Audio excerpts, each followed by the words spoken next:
उनके संबोधन से पहले मैं निवेदन करूंगा आदरणीय उमेदवार राम जी बेनीवाल से, आप संबोधित करें सभा को।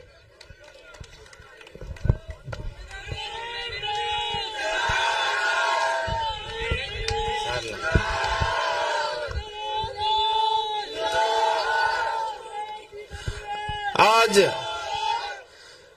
सारला गांव के अंदर आने वाली 26 तारीख को देश की सबसे बड़ी पंचायत लोकसभा के चुनाव है और मैं आपका भाई कांग्रेस पार्टी से प्रत्याशी आपके बीच में वोटों की अपील करने आया हूं और मंच पर विराजमान हमारे साथ में हम सबके आदरणीय हेमाराम जी चौधरी साहब, हरी जी चौधरी साहब, पद्माराम जी, बच्चू जी, कैलाश जी, फतेह मोहम्मद जी, गपूर साहब, सुजर साहब, समस्त सम्मानित मंच और सामने विराजमान गांव से पधारे हुए मेरे पितातुल्य बुजुर्गों, युवा साथियों, आप बड़ी संख्या में पधार कर मुझे ये विश्वास दिलाने आए हो, सम्मानित मंच को ये विश्वास दिला रहे हो कि हम सब एक हैं, नेक हैं और मजबूती से चुनाव लड़ने के लिए तैयार हैं। मैं आप सबको धन्यवाद देना चाहता हूं कि जिस दिन 3 तारीख को आप नामांकन सभा में आए, हमने आपसे अपील की और हमने जो सोचा था उससे कई गुना ज्यादा आप बाड़मेर पधार कर पूरे भारत के, उत्तरी भारत के मीडिया और नेताओं को अलर्ट कर दिया और कांग्रेस के बड़े नेताओं को ये आश्वस्त किया आपने कि हम बदलाव की शुरुआत इस थार की धरती से करेंगे और विपक्षियों की नींद उड़ा दी आपने। और आपका यही जोश आने वाली 26 तारीख तक ऐसा ही रहे, दिन प्रतिदिन बढ़ता जाए। आपसे विशेष अपील करते हैं कि मतदान के दिन आप सतर्क रहें। मतदान शुरू होने से आधा 1 घंटा पहले अपने अपने बूथ पे जाएं और जब तक पेटियां पैक होके आपके आंखों के सामने वापस रवाना नहीं हो जाए तब तक बूथ के ऊपर अलर्ट एक योद्धा की तरह डटे रहे। वहां वर्तमान परिस्थितियां ऐसी बनी हुई है, आपने 10 साल बीजेपी को देख लिए, उन्होंने क्या क्या वादे किए और कितने पूरे किए वो आप किसी से चाहने नहीं है।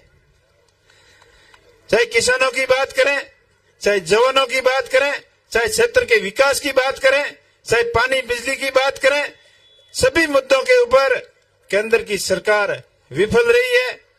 2014 के अंदर जब नरेंद्र मोदी जी यहाँ आए थे, अपने को बड़े बड़े सपने बता के गए और ये भी सपना बताया कि मेरे भाइयों और बहनों, मेरे कस के अंदर आम और अंगूर होते हैं, हो सकते हैं तो बाड़मेर के अंदर क्यों नहीं। मोदी जी हो सकते हैं लेकिन आपकी नीयत सही होनी चाहिए, करने की होनी चाहिए। बाड़मेर का जवान, बाड़मेर का किसान मेहनती है, ईमानदार है, अपनी मेहनत के ऊपर भरोसा रखता है, लेकिन आप अगर खेत तक पानी लाओगे तभी तो होंगे, खाली बातों से कभी नहीं होने वाले हैं। और वो की वो बातें 19 के अंदर करके गए और वो की वो बातें अभी 2024 में 12 तारीख को बाड़मेर आए तो वो सारी की सारी सेम बातें दोहरा के गए, उसमें से एक भी काम पूरा हुआ तो बताओ। हमें सबसे बड़ी उम्मीद थी जैसलमेर बाड़मेर इस बॉर्डर इलाके से होते हुए सीधी गुजरात से रेल लाइन जोड़ने की, वो हमारा प्रोजेक्ट सबका महत्वाकांक्षी था, हमें बहुत बड़ी उम्मीद थी। पिछली सरकार ने बजट भी स्वीकृत किया 5000 करोड़ का, लेकिन उनको काम करने की नीति नहीं थी, मजबूत पैरवी नहीं होने की वजह से वो हमारा काम नहीं हुआ। बाड़मेर के अंदर एयरपोर्ट का सपना दिखाया, वो काम नहीं हुआ। बाकासर के अंदर ड्राई पोर्ट बनाकर इस एरिया को डेवलप करने का अपने को सपना दिखाया, वो भी काम नहीं हुआ। और किसानों को इनकम डबल करने का, आय दुगनी करने का जो आश्वासन दिया, आय दुगनी का तो मुझे पता नहीं, लेकिन खर्चे 4 गुना जरूर हो गए। महंगाई के नाम पर सत्ता में आए और महंगाई आज कहां पर है आप सबको पता ही है। जल जीवन मिशन की बात करते हैं पर अभी घरों के अंदर नल और जल का कोई पता नहीं, उनकी स्कीमें सही नहीं होने की वजह से जनता को लाभ नहीं हुआ। और दूसरी बार अपन ने भरोसा किया और इन्होंने भी बोला 5 साल कम होते हैं, हमें 5 साल और दीजिए और हमें योजनाएं बना रखी है, नदियों से नदियों को जोड़ देंगे, खेत खलियान को हरा भरा करने के लिए प्रत्येक खेत तक हम पानी पहुंचाएंगे। हम दोबारा उनकी बातों पे आ गए, लेकिन बातों के अलावा कुछ नहीं किया। यहाँ से भारी मतों से जीता कर स्थानीय सांसद को अपन ने भेजा और वहाँ केंद्र में वो मंत्री बने, लेकिन किसानों की पैरवी करने में वो विफल रहे, कोई पैरवी नहीं की। सबसे ज्यादा किसानों के साथ अन्याय जब हुआ जब प्रधानमंत्री फसल बीमा के नाम से करोड़ों रुपए बीमा कंपनियां सरकार से और किसानों से प्रीमियम लेकर हड़प कर चली गई, और जब क्लेम देने की बारी आई तो ऊंट के मुंह में जीरे के बराबर थोड़ा थोड़ा किसी को दिया। जितना प्रीमियम आपने दिया उतना क्लेम भी नहीं दिया। हद तो तब हो गई। आज माननीय मंत्री साहब बोल रहे थे कि हम किसानों को 2000 रुपए दे रहे हो। अरे आप प्रीमियम के रूप में 10-15 हजार ले लेते हो और 2000 के हिसाब से 6000 वापस दे रहे हो, तो आप दे क्या रहे हो? हमसे तो ले ही रहे हो। आपने इनकम दोगुनी की बात की, उसमें कोई नहीं। एमएसपी का गारंटी कानून की बात कर रहे थे, वो आपने नहीं किया। स्वामीनाथन आयोग की रिपोर्ट लागू करनी थी किसानों को, वो आपने नहीं की। और किसानों को परेशान करने के लिए 3 काले कानून जरूर ले आए। 700 से अधिक किसानों को शहादत देनी पड़ी। वो किसान अब भूलेगा नहीं, वो दुख आपने तकलीफ दी है किसानों को, वो कैसे भूल सकता है? आप याद रखना इन सारी बातों को। और किसान के बेटों के साथ में क्या किया वो आप किसी से अछूता नहीं है। किसान के बेटे देशभक्ति का जज्बा रखते हैं और देश की सेवा की भावना से वो आर्मी फौज में जाते हैं, लेकिन उनको भी सेना भर्ती को ठेके पे दे दिया। अग्निवीर जो योजना लेके आए वो घातक सिद्ध हुई। आज कोई भी किसान का बेटा जवान कोई 4 साल के लिए देश की सेवा में जाने के लिए तैयार नहीं है। ऐसे हालत रहे तो देश के हालत बहुत नाजुक हो जाएंगे। आज किसान परेशान, जवान परेशान, देश की आर्थिक हालत बहुत खराब, और पूंजीवाद को बढ़ावा दे रहे हैं। 4-5 जो बड़े उद्योग घराने हैं उनकी आय तो हजारों गुना रोज बढ़ती है, लेकिन किसान की आय की दुगनी करने वाले किसान की आय के ऊपर कोई ध्यान नहीं दिया। किसान खर्चा दुगना हो गया, महंगाई बढ़ गई। जिस महंगाई के मुद्दे पर ये सत्ता में आए थे उस समय क्या महंगाई थी? उस समय गैस का सिलेंडर 300-400 रुपए था और आज 1000 पार हो गया। उस समय पेट्रोल डीजल 50 के आसपास में था, आज वो 100 के पार हो गया। आर्थिक स्थिति डॉलर उस समय 50 के आसपास था, आज 90 से पार हो गया।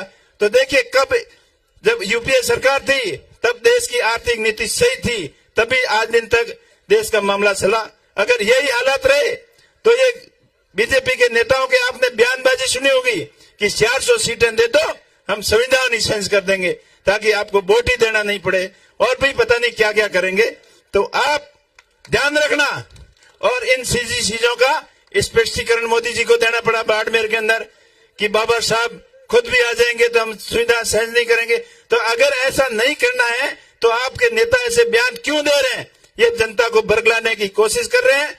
मेरा 36 कौम के भाइयों से हाथ जोड़कर अपील है कि इस बार बीजेपी को रोकना होगा और कांग्रेस को वापस सत्ता के अंदर लाना होगा। देश हित के लिए, जवानों के हित के लिए, किसानों के हित के लिए और अपने थार के विकास के लिए ये बदलाव की शुरुआत आपको यहां से करनी होगी। कुछ ताकतें जो अपने आप को देशभक्त बता रहे हैं, कुछ अपने आप को राष्ट्र हितैषी बता रहे हैं, और आज वो कहां खड़े हैं आपको पता है? जो बीजेपी की बी टीम के रूप में खड़े हैं।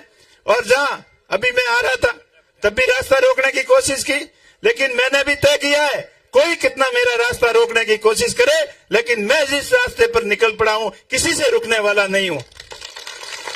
मैंने तय किया है आप लोगों के साथ में पिछले 5 साल से संघर्ष किया है। आपके हर एक दुख सुख में मैं आपके साथ में हाजिर खड़ा था, चाहे टिड्डी का मामला हो, चाहे कोरोना का मामला हो, चाहे बजरी का मामला हो, चाहे किसी पीड़ित के साथ, किसी शोषित दलित के साथ अन्याय हुआ हो, तो न्याय दिलाने के लिए आपका भाई हमेशा आगे की पंक्ति में खड़ा था और आगे भी आपके साथ में खड़ा मिलेगा। मैं आपका भाई, आपको भरोसा दिलाना हो कि 36 कौम के सभी भाइयों को साथ में लेके चलूंगा। जो ये छोटी मोटी हरकत कर रहे हैं ये अपनी हरकत से बाज आए।